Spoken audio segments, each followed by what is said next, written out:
Welcome back to the Blindsiders. I am Ben here with Brian talking about episode number 3 of Survivor 49, where we got not just one, but two people eliminated here from the game, both from the Kelly tribe, down to two members left there.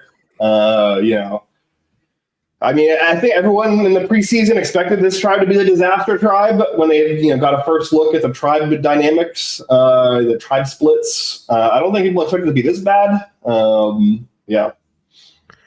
It's pretty bad. I mean, having someone almost die, that's bad. I guess not how to phrase it. I guess he didn't almost die, but there was the potential that he could die. Very scary situation. I guess let's start there. So I've seen like a lot of takes so far along the lines of like, this was gross to air on television. I don't think if he really would have died or had like a serious medical episode, he would have aired any of this.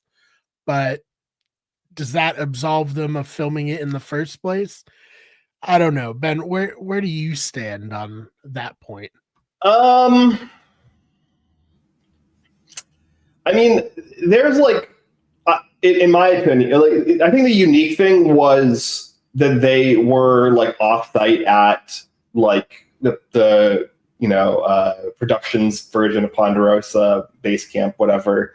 Like that was the part that was unique. Them like filming somebody going through like medical treatment, like in a situation where there was a a medical emergency on the show, or somebody could be medevaced, or somebody could be in severe health situation. That's not new, and in fact, this is not like the most egregious example of that. So, like, if it was like some new thing that they did, I could see it having that take, but like there wasn't really much new about this other than the location they happened to be in. So yeah, I mean we've seen basically everything. Caleb almost died on Survivor. Russell Swan almost died on Survivor. Those were filmed the whole way through. Like, I know that I've seen Jake on social media this season.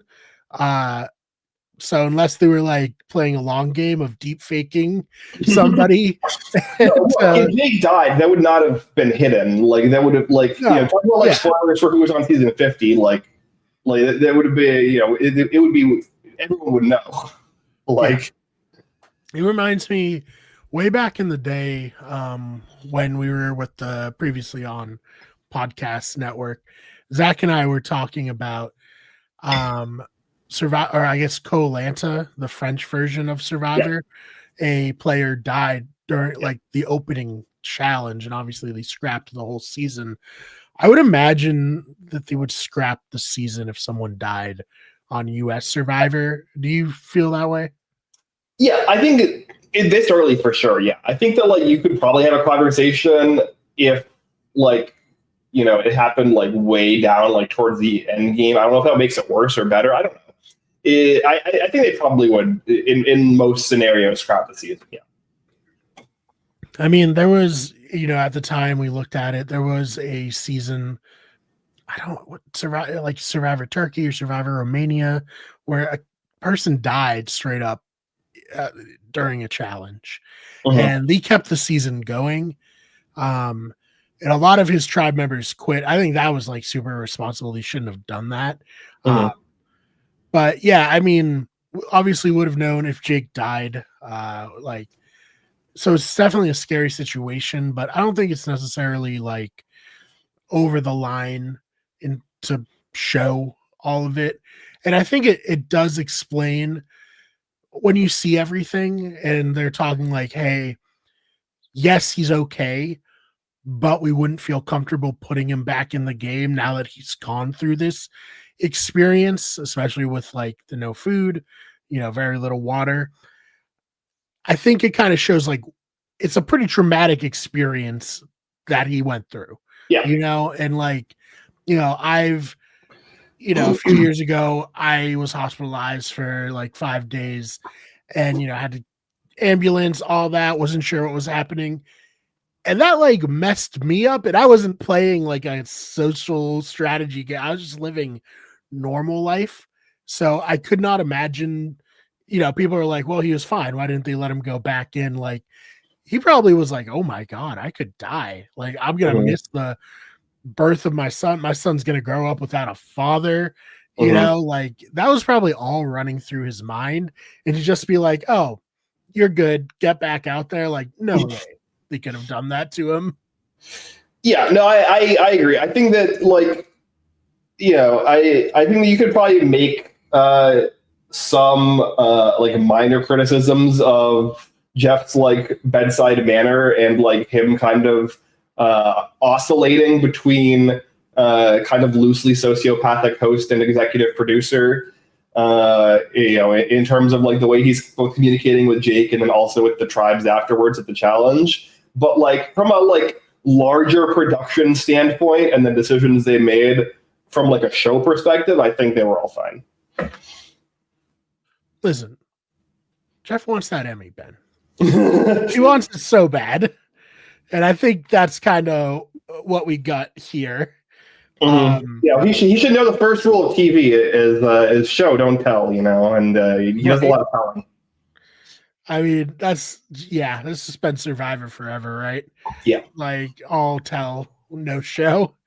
But yeah, no, I really do think that Jeff was like, this is great TV. This is awesome. Which like, he's not wrong. It was good television. But it's the only interesting thing that's happened this season. Yeah, that's a good point, Ben. I thought had this not happened, Jake seemingly would have been deep into the game, at least to the swap. Who knows what would have happened from there? We'll never know now. Perhaps, like Bruce, he'll get a second chance on a upcoming season if he even wants to play Survivor again. Who knows how he feels after this whole experience? But yeah, it was good TV. I'm not gonna lie about it, but that kind of can transition us to a bigger conversation about the reaction to the season, which I've not spent a lot of time on social media for Survivor this year. Even this episode, I wasn't even looking at Twitter until right before we were set to record, just kind of get a finger on the pulse. People hate this season so much. And I'm surprised because, like, to me, and I'm a hater through and through of the new era. This is not any worse than any of the other new era seasons. No, I mean, this isn't even worse than like the worst, the bottom of last. Yeah. Like, I don't know. It's just kind of like, it's meh. It's fine. It's not like, like you said, it's just nothing is happening yet, right? Like, it's just been so much setup. And because Kelly has been such a dramatic mess, like we've gotten so little from the other two tribes of substance. And we're also going to be getting a swap next week. So like all of the setup that we've gotten on both of those tribes is pretty much going to be a complete moot and like not matter at all. So it's just like, I don't know, from a storytelling perspective, we talked about this, the like one disaster tribe with the three tribes situation. It's just been like played out so many times, and they keep on setting up the structure of the season to make this happen over and over again. And it's just so repetitive, and it's so like uncompelling. And it also like leads to this really weird, unbalanced editing in the pre-merge. So I don't know. It's not like the see. I'm not like jumping out of my seats enjoying the season, but I'm not also like hating it or like really like frustrated yet. It just kind of feels like we're just like treading water until something interesting happens. Yeah, that's a great point, Ben, because like, before the episode, I was kind of comparing it a little bit to Philippines because of the color scheme and how one tribe's going to be two.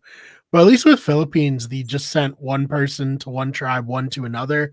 And we got to see some of the storylines that were started in the first 4 episodes play out, was Jeff Kent gonna go after Penner?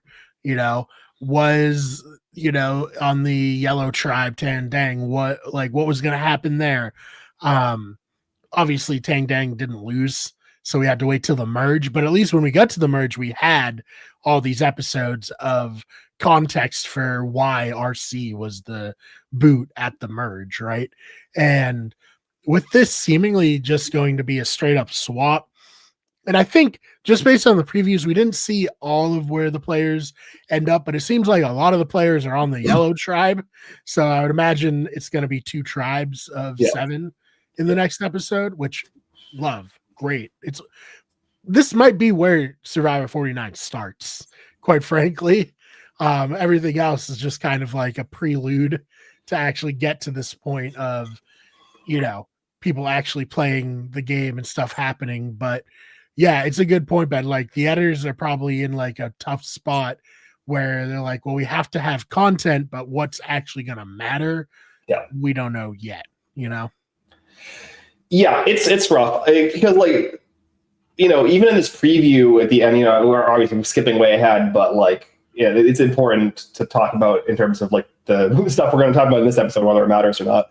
In the preview ahead, we see like Savannah and Jawan seemingly on the same swap tribe, and like they're strategizing and having what seems to be a conversation about like trying to orient themselves within the new tribe, and like they had seemingly been on basically complete opposite ends of their original tribe. So like it really just feels like the tribal dynamics that were set up will like 80 to 90% not even matter. And so we've gotten all of these like maybe some individual like pair relationships will matter. Maybe like I don't know, I couldn't tell if like Steven and MC were on the same swap tribe or anything like that. So like maybe that'll matter. But like it just feels like so much of these first 3 episodes are just going to be completely inconsequential to the rest of the season. Yeah, no, agreed. And like, I guess we'll see. I'll be honest, man. I've spent a lot of time this week thinking about Jawan using her bag for firewood and just like, how did this happen? Yeah. Like, what a thing to have done. But yeah, more time than probably matters, considering, like you said, they seem to be at least seemingly on the same page next week. But yeah, I mean, we'll see. I'm excited for the rest of the season, and I think like this is just kind of how I look at it. And like, if you're a longtime fan of the Blindsiders, first of all, thank you. You're one of the few, the proud, if you will. But like I've had more than my fair share of complaints about the new era, and this is a new era podcast. Like it's a Survivor podcast, but it's really only a Survivor new era podcast and 1 season of Australian Survivor. But I've kind of like gone through the process of mourning Survivor, and like in my head, it's kind of like what Survivor was peaked in season 20, and that's like 1 chapter, that's like 1 show, and then it kind of limped along to season 30, where it's like this is still familiar, but it's getting a little different, and then it kind of died a slow death till season 40, where it's like I don't really recognize this show anymore. It's not what I signed up for originally. I still like the show because I like games like this. I like House of Villains. Like this is, but to me, honestly, the new era of Survivor is kind of commensurate in terms of, how entertaining and how seriously I take it to a House of Villains style show. Yeah, I mean, I agree. I think that's really it. It just feels like both of us reach the acceptance stage of the 5 stages, 4 or 5 seasons earlier than the rest of the fan base on average. Yeah. And now everyone's kind of caught up, and then we're like, we've been here for a while. Yeah. I mean, my tipping point was the split tribal in season 44, where oh my God, Matthew couldn't play a shot in the dark because he left his bag on the beach and they swapped him to a new beach. And I was just like, this is not Survivor anymore. Like, this is just kind of like bullshit. You know what I mean? Like, to have the mechanic of the shot in the dark is kind of not what the original thing of Survivor was, but like to have it and then not allow someone to play it because they don't have the physical dice because it's on another beach that he couldn't have predicted this happen. Just like, oh my god. Mhm. Like I did have like a while after that happened, like that next week, where I was like, do I even like this show? Do I even want to like cover it? And eventually I was like, it's still fun. It's fun to talk to you and Dylan about it each week, but it's not Survivor anymore. Yeah, and I mean, like I really enjoyed season 46. There were parts of 47 that I really enjoyed. Like I think that Dee's like arc as a winner in 45 was compelling, and I'm interested to see her play again. Like there's aspects of the new era that I've enjoyed, but like yeah, it definitely doesn't feel the same level of gravitas that old Survivor had, and I don't really like. Well, maybe 50. Like I think there's an outside chance that 50 might be able to recapture some of that, but like not if they don't significantly change the format from what they've been doing in the last 9 seasons. Yep. No, totally agree. Like I respect it as much as I respect Deal or No Deal Island. I really like Deal or No Deal Island. I think Deal or it's Deal or No Deal Island's fine. Yeah. Totally fine. When the new era of Survivor, totally fine. Mm-hmm. But it doesn't feel like what it was. Yes, 100%. Which is disappointing because, I think I said it on our last Have Not room, like as down on Survivor, I'm like up on Big Brother. I'm like, oh, this is actually kind of hitting a stride a little bit. So it's like, these things come and go, I guess. And maybe we'll get it back. And maybe when Jeff retires, we'll be able to get back to the Survivor that we love. Yeah, I mean, that's the thing, right? Is Jeff going to retire as an EP? Because I don't know about that. Like, is he going to retire as a host alone and just stay on as an EP? I don't think that it's host Jeff that you could talk about host Jeff being cringy and like talking way too much and kind of being out of touch in a lot of the interactions he has with some of the contestants. But like in terms of game structure, it's a production style decision. That's the issue. Yeah, that's a very good point. So I guess like the one thing we have to talk about that might have like repercussions for the two tribes is they both had joint advantage hunts. Mm-hmm. Red Tribe found their idol. Yellow Tribe didn't find it, right? I'm not forgetting. No, both tribes found the beware advantage, but because of the mechanics, neither of them have an idol. They just have a paper that says you can't vote. And I don't know MC found it in the gross water. Yes. Yeah, MC found hers in the gross water in the tree hole, and then the Riz God found his. Yeah, so we'll see what happens there, but I do like the idea that both tribes are like, okay, it's really us versus the other tribe now, and I think that could make for a fun merge, or I guess swap episode next week. But other than that, we don't know what's going to happen there. It was very interesting to see a challenge run with only 3 people, and like 3 people on the bench for both tribes. That was fun. Yeah, it went how we thought it would last week. They got to the puzzle. He couldn't do the puzzle. That's just it. I mean, if there's going to be a puzzle at the end of a challenge, this tribe has no prayer on how to do it, and it just is what it is. But I think a big episode for your winner pick in this episode, frankly. Do you want to talk about Sophie? Yeah, I mean, yeah, for sure. Like she's definitely she's a killer, right? Like, yeah. When you're in a tribe of 3 and one person has an idol, and you're not the person with the idol, but you're the safest and you're in control of the vote, I think that is pretty impressive. Yeah. No, I mean, watching this, it's like, oh yeah, she has what it takes to win if she can be in this position. And I'm very excited to watch her for the rest of the season because I'm kind of now at the point where it's like, I expect some big things from her coming down the pipe, Yeah, I'm definitely glad that she was able to get out of this tribe. And like I understand it probably was hard for her to like lose Jeremiah here, but it's probably better off for her to like guarantee that she has because like say she votes for Alex here and he plays his idol, Jeremiah still goes home, Alex still has no idol. They're in the same spot that they otherwise would be, but like now there's this fracture of trust between them where it's like, oh well, now they're both kind of like, like maybe in some ways it's better depending on how the swap plays out. Maybe in some ways it's worse, but like I think on average it's better for them to both go into the swap as too strong. We kind of see with like Emily and Caleb being like the other example in the new era of kind of this pattern. And they obviously Caleb doesn't last very long, but they were relatively effective in a lot of what they were able to do just because they had this kind of unbreakable trust.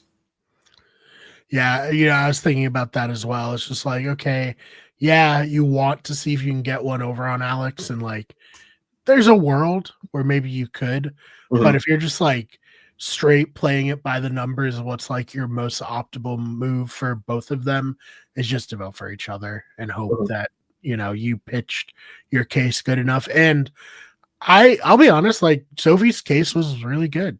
It probably would have convinced me if I was in Alex's position. I don't know about you.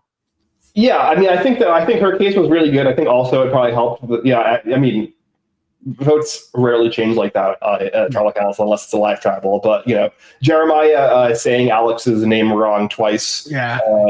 Probably not encouraging that this is the kind of the guy that you want to move forward in the game with as your ride or die. But yeah, no, her case was great. I mean, like I think that's the only thing that matters at this point is that you have a loyal block of two that's unbreakable, and like that the pitch that you need to make is prove to the person that like you are the person that will be an unbreakable loyal ally. Yep. Yeah, no, I thought she was great. I thought,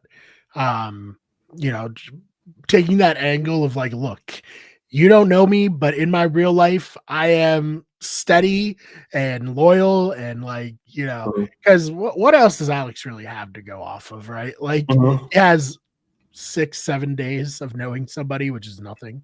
And so I thought it was good. I'm excited to see where her game goes. Hopefully she doesn't get clipped at the swap. We'll see what happens. Yeah, I mean, like statistically, right? We're probably going to see two tribes of a 3-3-1, and then like on each tribe, we're going to have Sophie and Alex be the swing vote between the two blocks of three. That this feels like what we're headed towards, but I mean, like that may not be the case, so we'll see. Yeah, even if it's 2, them 2 and 3, they're still the swing votes. Like, it should be interesting. Yeah. Even if it's 4-2-1, right? Like, the 4 are going to want to break up the 2 as opposed to the 1. Yeah, right.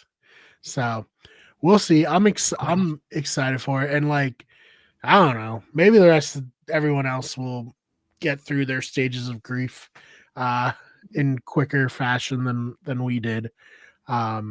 It's just like a lot of negativity, and I get it, like coming off of Australian Survivor versus the World, where it's like, ooh, this is so fucking good, to just being like mid again. It's like I'm gonna do one of like the weird analogies. Like I'm at tribal council. Like, well, Ben, it's a lot like you get the best steak dinner you've ever had in your entire life. It has all the fixings, and then you go to work on Monday and you have your packed sandwich, and it's good. It's your favorite sandwich, but it's not the steak dinner. Yeah. So, you feel let down.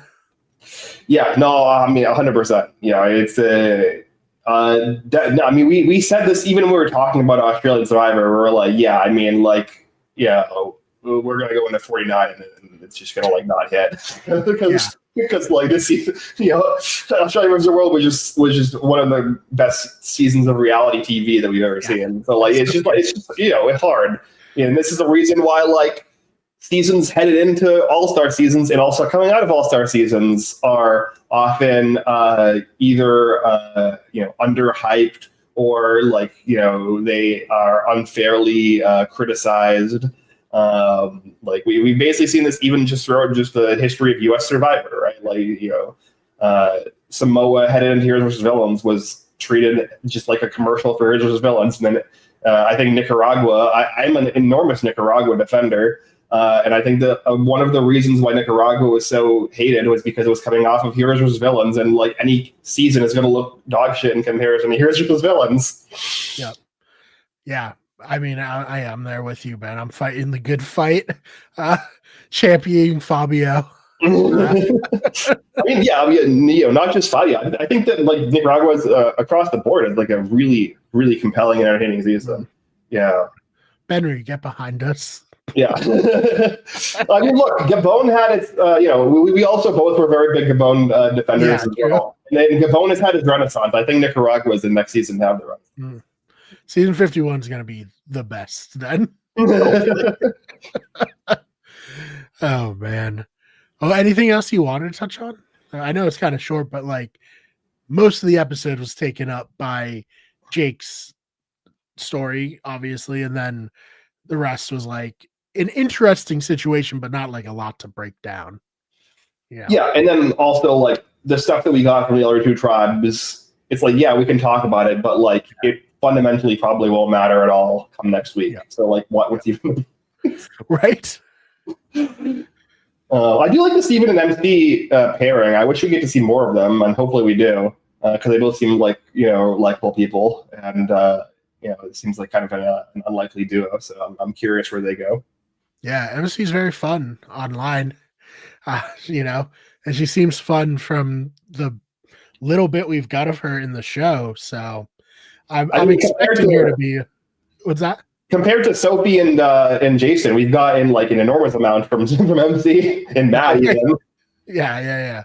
So I mean, we'll see. So yeah, I'm excited for the rest of the season. To everyone listening who's like, this season's terrible, just relax. Like, just try to enjoy it for what it is, not for what you want it to be, and you'll be a lot happier with the final product. Yeah, 100%. So. All right, Ben, anything you want to shout out before we get on out of here? No, just, we'll be back here next week to talk about the swap, and hopefully we'll have some more interesting strategy to break down. Hopefully, we'll have new dynamics to maybe discuss and dissect, and maybe we'll have like a better roadmap for what the rest of the season is going to look like. And because, this definitely felt like a 3-episode prologue. Before the season gets to actually start. Yeah, it's kind of like Survivor 46 in Banu's like prologue, and then once Banu's gone, it's like the real season started. Banu was entertaining. I know a lot of people hate Banu, but like if you're comparing the first episodes of 46 to like these 3 episodes, like these 3 episodes are just kind of meh. Like Banu at least like he got the TV go. He got a TV like audience going, like you felt something, whether you hated him or you were just enthralled by his existence. Like you felt something. Yep, no, that's so true. Love me or hate me, you watched, right? That's I don't remember who said that, but someone famous definitely did. His name escapes me. So other than that, check out our main channel, Wicked Everything. Just put a new video out about the game Mega Bonk and how it's very fun, and you should play it because it's a cool game. Also did a video on FBC Firebreak earlier this week on the main channel. The other channels are Those Freak Nerds Pop Culture News, Wicked Sports with Sports News, and then of course Better Radio, which is our podcasting channel, and our newest channel, which is Wicked Scary, where we cover urban legends and cryptids. Yeah, it's a very eclectic group of things that we cover under the Wicked Everything umbrella, but I like to think there's a little bit of something for everybody with all of these, except I'm usually involved with all of them. So if you don't like me, there's a huge block to get past. Yeah, no, I mean, everything is, it's not just branding. It's Wicked Everything for a reason. We cover everything. So yeah. Yeah, exactly. So, yeah, this has been very fun, Ben. We'll probably be streaming some more. I know we've been talking about playing some Power World. I would love to stream some Power. I love that game. I think it's so fun. And maybe some spooky games coming up here. And yeah, other than that, thank you all so much for listening, and we will see you in the next one.